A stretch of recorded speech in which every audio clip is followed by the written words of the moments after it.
Hello everyone, welcome back to the channel. I hope you all are fine. और LT grade के लिए आपकी तैयारी बहुत अच्छी चल रही होगी। हालांकि स्टूडेंट्स को कंफ्यूजन है कुछ चीज़ों में कि सबसे मेन एग्जाम डेट है ना, उनको कोई भी क्लैरिफिकेशन नहीं मिल रहा है कि एग्जाम आपका कब हो सकता है। देखिए, यूपीपीएससी कैलेंडर के अकॉर्डिंग नवंबर और दिसंबर दो ही स्लॉट्स आपके फ्री हैं, तो इन्हीं में एग्जाम करवाने की पॉसिबिलिटी है। बट मैं चाहती हूँ जितना हो सके लेट हो आपका एग्जाम दिसंबर एंड तक, क्योंकि देखिए सिलेबस हमारा काफ़ी बड़ा है एलटी ग्रेड का। यूजीसी नेट के बराबर सिलेबस है, तो हमको डेफिनेटली टाइम लगने वाला है चीज़ों को कवर करने में। तो वी आर होपिंग कि एग्जाम थोड़ा लेट हो, जिससे हमको सफिशिएंट टाइम मिल सके।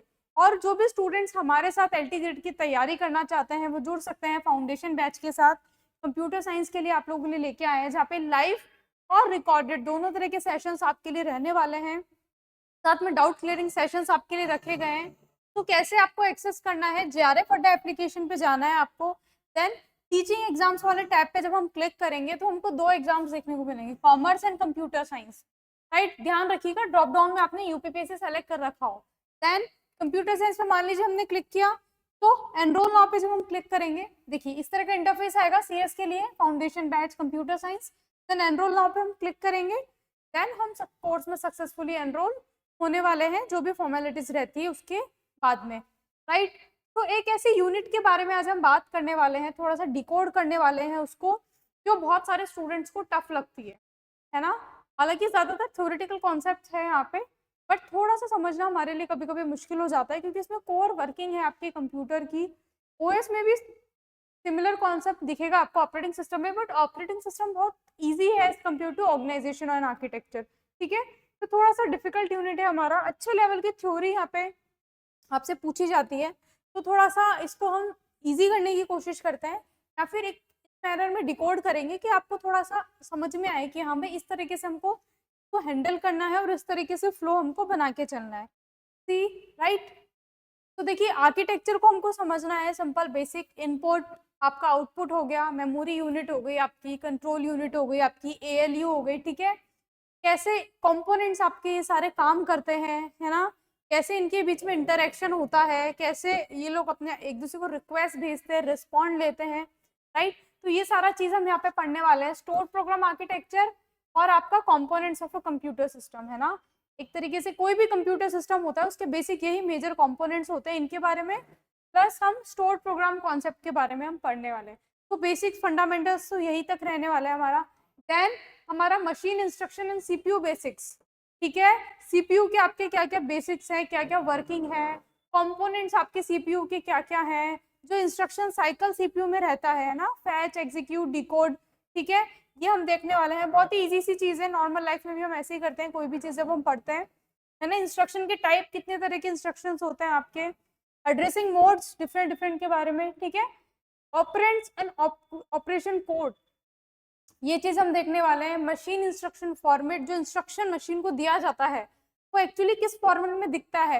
तो इंटरेस्टिंग यूनिट है। देखो सबसे पहले ऑपरेटिंग सिस्टम और ऑर्गेनाइजेशन आर्किटेक्चर, थोड़ा बहुत एक जैसा तो नहीं लगेगा आपको, बट दोनों ही क्या बताते हैं, कोर वर्किंग बताते हैं आपके एक सिस्टम की। ठीक है, जहाँ पे operating system particular operating system वाले पार्ट की वर्किंग बताता है, स्केड्यूलिंग वगैरह पे बात करता है, डेडलॉक पे बात करता है। उसी तरीके से आपका जो ऑर्गेनाइजेशन आर्किटेक्चर है पूरी डिजाइनिंग की बात करता है, आपकी एएलयू की हो गई, सीपीयू की हो गई, आपके इंस्ट्रक्शन कितने तरह के होते हैं, कितने तरह के फॉर्मेट्स हम बना सकते हैं। राइट, तो दोनों को अगर हम सम अप कर दें, है ना, ऑपरेटिंग सिस्टम एंड कोआ को, तो एकदम पूरी आपके दिमाग में पूरा एकदम सिस्टम ओपन हो जाएगा कि यार इस तरीके से तार जुड़े हुए हैं और ऐसे हमको चीजें मिल रही है, कैसे हम तक चीजें पहुंच रही है, वो सारी आपको कहानी समझ में आ जाएगी, है ना।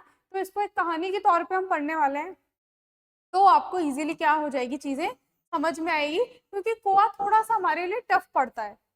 ठीक है, देन हम बात करेंगे सेंट्रल प्रोसेसिंग यूनिट, सीपीयू, है ना, ब्रेन ऑफ द कंप्यूटर जिसको हम कहते हैं। तो उसका ऑर्गेनाइजेशन, है ना, कैसे वो ऑर्गेनाइज है, क्या क्या कंपोनेंट्स उसमें है। एएलयू आपका रोल क्या है, रजिस्टर्स आपके, है ना, जनरल पर्पस और स्पेशल पर्पस के जो भी रजिस्टर्स हैं आपके। ठीक है, तो उन सब के बारे में हम पढ़ने वाले हैं। तो ये सीपीयू वाले पार्ट में आएगा। देखिए दिस इज योर सीपीयू।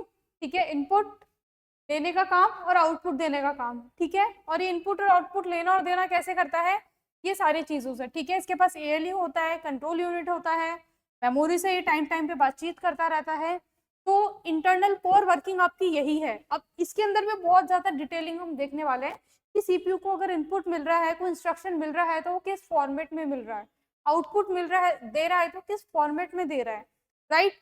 पूरा साइकिल हम पढ़ने वाले हैं सीपीयू। तो this is our basic central processing unit. Then CPU के मेजर फंक्शंस है ना, फैच करना कोई भी इंस्ट्रक्शन को जिस फॉर्म में लिया है उसमें, देन अपनी भाषा में उसको समझने की कोशिश करना, मतलब डिकोड हो गया।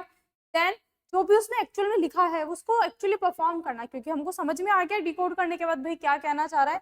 देन हम उसको क्या करेंगे, एग्जीक्यूट करेंगे। एग्जीक्यूट करने के बाद हम क्या कर लेंगे, उसको स्टोर कर लेंगे एक जगह, जिससे हम क्या कर सके, उसको कभी भी रिट्रीव कर सके जब भी हमको उसकी क्या हो, जरूरत हो। और एज आउटपुट देने के लिए भी हमको उसको पहले क्या करना पड़ता है, कहीं ना कहीं मेमोरी में स्टोर करना पड़ता है।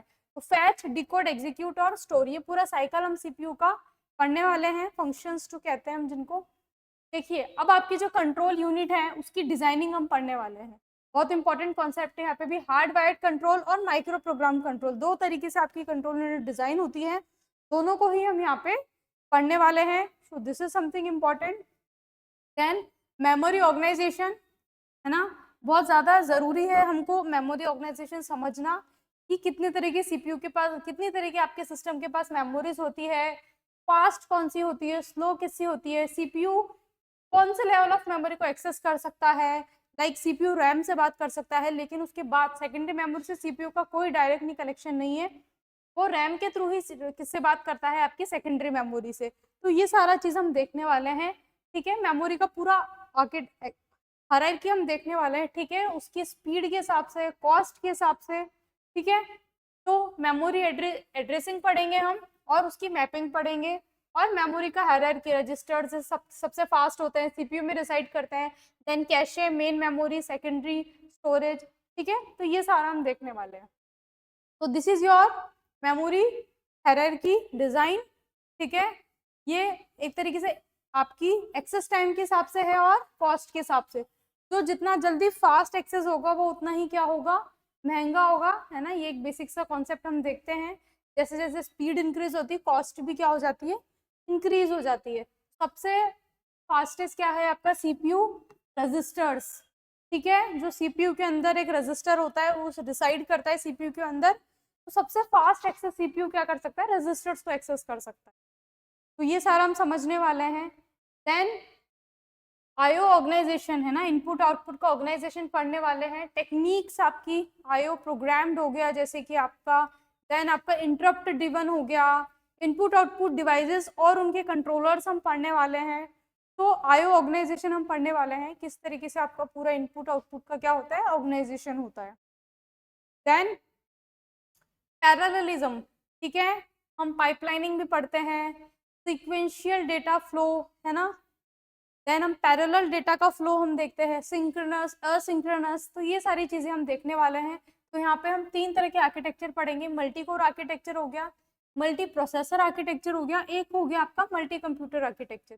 देखिए ये तीन टर्म्स है, इनको हो सकता है सिनोनिम के थ्रू पूछा जाए, है ना, कुछ और टर्म यूज कर लिया जाए, तो वो सब हम देख लेंगे जब भी हम उनको डिटेल में पढ़ने वाले हैं, तब हम उस चीज को अच्छे से कवर कर लेंगे। तो this is your basic syllabus of COA, ठीक है, जहाँ पे हम पैरेललिज्म और आर्किटेक्चर्स के बारे में पढ़ रहे हैं।